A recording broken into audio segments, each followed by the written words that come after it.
Hello everyone, in this video I will show you how to redeem code in DokiChat. First, open the DokiChat app on your phone. Make sure you are logged into your account before you continue. Once the app opens, look at the bottom of the screen. You will see different icons. Tap on the one that says Profile, which is located at the bottom right corner of the screen. This will take you to your personal profile section inside the app. When you are on your profile page, look at the top area where you will see an option called My Hearts. Tap on My Hearts to open it.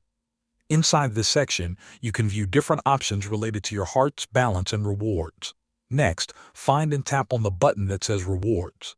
This is where you can redeem your invitation code or any gift code you might have received.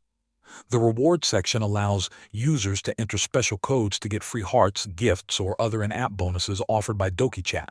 Once you are in the Reward section, you will see a text box or field where you can type in your code. You can get these redeem codes during various official DokiChat events, promotions, or giveaways. Sometimes, they are shared by the app on their social media pages, so make sure to keep an eye on those updates. Thanks for watching.